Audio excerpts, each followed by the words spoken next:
আসসালামু আলাইকুম, ফারজানা ইয়াসমিন। আমন্ত্রণ জানাচ্ছি এনটিভির মধ্যাহ্নের খবরে। ইউনাইটেড ইন্টারন্যাশনাল ইউনিভার্সিটির ২৬ শিক্ষার্থীর বহিষ্কারাদেশ প্রত্যাহার সহ ৫ দফা দাবিতে রাজধানীর নতুন বাজার এলাকায় রাস্তা অবরোধ কর্মসূচিতে পুলিশের লাঠিচার্জে আহত হয়েছেন অন্তত ১৫ শিক্ষার্থী। সকাল ৮টার দিকে বিশ্ববিদ্যালয়টির শিক্ষার্থীরা রাস্তা অবরোধ করে অবস্থান নেয়। পুলিশ তাদের বুঝিয়ে রাস্তা ছেড়ে দেওয়ার অনুরোধ জানায়, কিন্তু তারা রাস্তা ছাড়তে রাজি হননি। এক পর্যায়ে পুলিশ তাদের লাঠিচার্জ করে। শিক্ষার্থীদের সড়ক অবরোধের ফলে রামপুরা, বাড্ডা, গুলশান, কুড়িল, বসুন্ধরা সহ আশেপাশে এলাকায় তীব্র যানজটের সৃষ্টি হয়েছে। ভোগান্তিতে পড়েছেন যাত্রীরা। বিশ্ববিদ্যালয়টির উপাচার্য ও একজন বিভাগীয় প্রধানের পদত্যাগের দাবিতে আন্দোলনে অংশ নেওয়ায় যেসব শিক্ষার্থীকে বহিষ্কার করা হয়েছে তাদের বহিষ্কারাদেশ তুলে নেওয়া, বিশ্ববিদ্যালয়ের প্রশাসনিক শূন্যতা কাটিয়ে দ্রুত স্বাভাবিক একাডেমিক কার্যক্রম চালুর দাবি জানায় আন্দোলনরত শিক্ষার্থীরা। দর্শক, এই মুহূর্তে নতুন বাজার এলাকায় আছেন আমাদের স্টাফ করেসপন্ডেন্ট নাহিদ প্রিন্স। আমরা কথা বলছি তার সাথে। নাহিদ, এখনো কি শিক্ষার্থীরা সড়ক অবরোধ করে রেখেছে? আমাদের জানাবেন।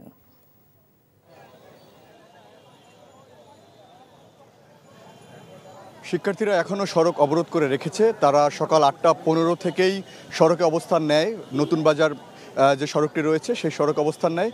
তারপরে আন্দোলন চলাকালীন কিছুক্ষণ পরেই পুলিশ ছত্রভঙ্গ করে দেওয়ার জন্য লাঠিচার্জ করে। সেখানে ১৫ জন শিক্ষার্থী আহত হয়। তারা যেটি বলছেন যে ২ মাস ধরেই কিন্তু ইউনাইটেড ইন্টারন্যাশনাল ইউনিভার্সিটির ক্যাম্পাস কিন্তু বন্ধ রয়েছে, কারণ কিছু কিছু সংস্কারের দাবি তারা করেছিলেন এবং তারা চাচ্ছিলেন যে ৫ই আগস্টের পরে ইউনিভার্সিটি কেন্দ্রিক যত সমস্যা রয়েছে সেই সমস্যার সমাধান ঘটুক। তারপরে সেই সব ঘটনা নিয়ে যখন তারা সোশ্যাল মিডিয়াতে যখন বার্তা পাঠায় এবং লেখালেখি করে, সেই লেখালেখির প্রেক্ষিতে ২৬ জন শিক্ষার্থীকে ইউনাইটেড ইউনিভার্সিটি কর্তৃপক্ষ বহিষ্কার করে। সেই বহিষ্কার দাবি তুলে নেওয়ার জন্য তারা মূলত প্রথমে আন্দোলন শুরু করে। সেই ২ মাস ধরেই কিন্তু এই ক্যাম্পাস বন্ধ রয়েছে। তারা আজকে যখন সে বিষয়ে তারা বলছিলেন যে ইউজিসির কাছে, বিভিন্ন মন্ত্রণালয়ের কাছে তারা প্রায় ৭ থেকে ১০ বার গিয়েছেন যে কেন তাদেরকে বহিষ্কার করা হয়েছে, কেন তাদের উপরে যে এই যে দোষ চাপিয়ে দেওয়া, সব কিছু নিয়েই তারা বলছিলেন, কিন্তু সে বিষয়ে কোনো সিদ্ধান্ত নেয়নি এই মন্ত্রণালয়। তারপরেই তারা আজকে মূলত সেই যেন তাদের দাবিগুলো মেনে নেওয়া হয় সেই জন্য তারা সড়ক অবরোধ করে।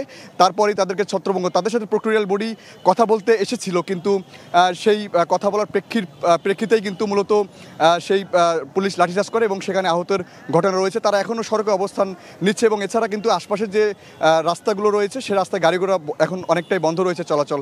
তো এই ছিল আমার কাছে রাজধানীর নতুন বাজার থেকে সর্বশেষ। রাজধানীর হাসপাতালগুলোতে দিন দিন বাড়ছে ডেঙ্গু ও করোনা রোগীর সংখ্যা। হোলি ফ্যামিলি হাসপাতালে আছেন স্টাফ করেসপন্ডেন্ট সাদরিনা খন্দকার। সরাসরি যাচ্ছি তার কাছে। সাদরিনা, হাসপাতালগুলোতে রোগীদের অবস্থা কেমন দেখছেন? ডাক্তাররা কি বলছেন?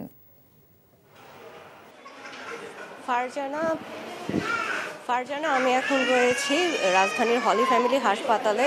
দিন দিন কিন্তু করোনা এবং ডেঙ্গু রোগীর সংখ্যা বৃদ্ধি পাচ্ছে। মূলত এখন ভয়াবহতার বিষয় হচ্ছে যে করোনা গত ২৪ ঘন্টার স্বাস্থ্য অধিদপ্তরের তথ্য অনুযায়ী করোনা রোগীর সংখ্যা ছিল ৬ জন এবং ডেঙ্গু রোগীতে আক্রান্ত হয়েছে কিন্তু ১৫১ জন। বেশিরভাগই এখন ভয়াবহতা ছড়াচ্ছে ডেঙ্গু, যেহেতু বর্ষা চলে এসেছে। এবং চিকিৎসকরা বলেছেন কিন্তু ডেঙ্গুর সাথে সাথে চিকুনগুনিয়া রোগও কিন্তু এখানে প্রকট দেখা দিয়েছে। ডাক্তার বলেছে যে অনেকে এই বর্ষার সময় সিজনাল চেঞ্জের জন্য বিভিন্ন সময় জ্বর আসে, অনেকে এই জ্বর নিয়ে হেলাফেলা করে। ডাক্তাররা পরামর্শ দিয়েছে জ্বর আসলে এবং শরীর ব্যথা করলে, যে কোনো ধরনের লক্ষণ দেখা দিলে কিন্তু হেলাফেলা না করে ডাক্তার এবং নিকটস্থ চিকিৎসক যারাই আছেন তাদের সাথে সেখানে যেতে এবং তাদের কাছ থেকে পরামর্শ নিতে। এবং করোনার ব্যাপারে চিকিৎসকরা বলছেন যে যথাসম্ভব নিজের যে স্বাস্থ্য সচেতনতাগুলো আছে সেগুলো নিজের বৃদ্ধি করতে এবং মাস্ক ব্যবহার করতে বলেছেন। তো ফারজানা, এই ছিল ডেঙ্গু এবং করোনা নিয়ে আমার কাছে সর্বশেষ তথ্য। প্রধান নির্বাচন কমিশনার এএম নাসির উদ্দিন বলেছেন, নির্বাচন কমিশন যতই স্বাধীন হোক না কেন, সরকারের সহযোগিতা ছাড়া সুষ্ঠু নির্বাচন সম্ভব নয়। সকালে নির্বাচন প্রশিক্ষণ ইনস্টিটিউটে নির্বাচন কমিশন সচিবালয় ও নির্বাচনী প্রশিক্ষণ ইনস্টিটিউটের কর্মকর্তাদের 2 দিন ব্যাপী নির্বাচনী আইন ও বিধি সংক্রান্ত প্রশিক্ষণের উদ্বোধন শেষে সাংবাদিকদের প্রশ্নের জবাবে তিনি একথা জানান। সিইসি বলেন, নির্বাচন অনুষ্ঠানে সরকারের মুখ্য ভূমিকা প্রয়োজন। নির্বাচন নিয়ে কমিশনের নিজস্ব কর্মপরিকল্পনা রয়েছে উল্লেখ করে তিনি আরও বলেন, নির্বাচন নিয়ে সরকারের সাথে আনুষ্ঠানিক ও অনানুষ্ঠানিকভাবে যোগাযোগ হচ্ছে।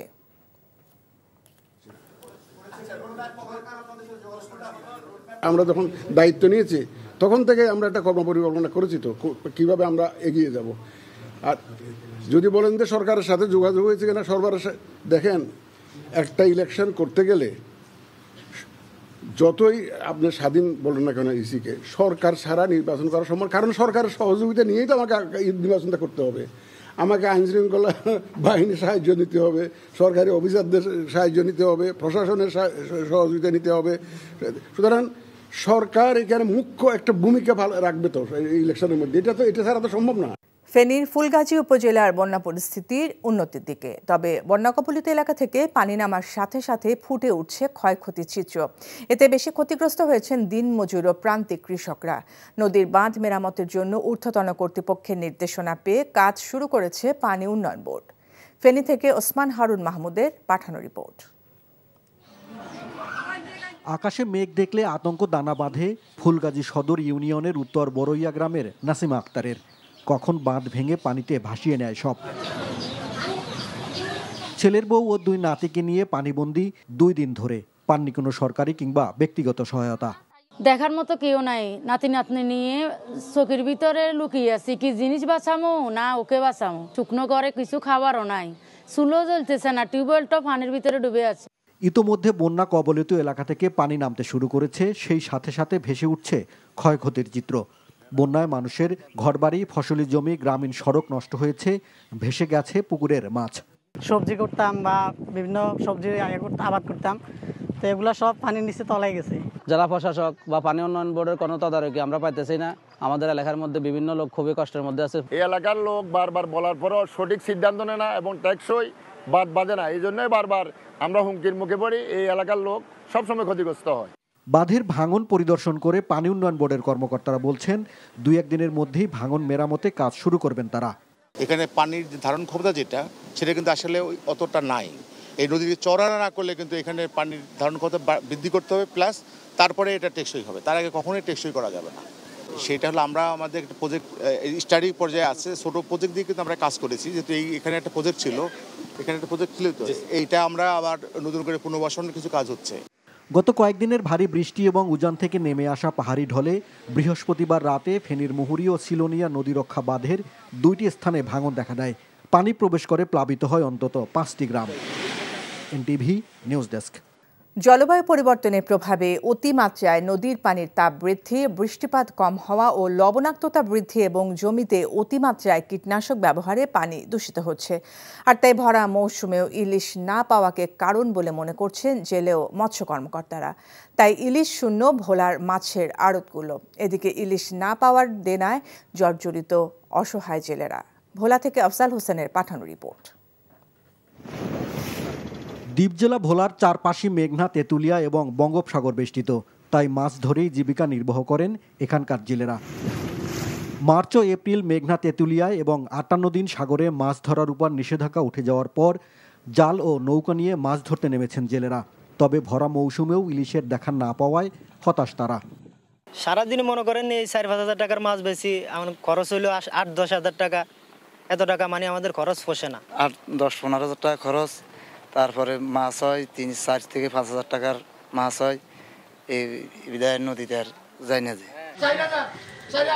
ইলিশ বিক্রির হাক ডাকে সরগরম থাকতো যে আড়তগুলো, সেগুলোর বেশিরভাগই এখন প্রায় ফাঁকা।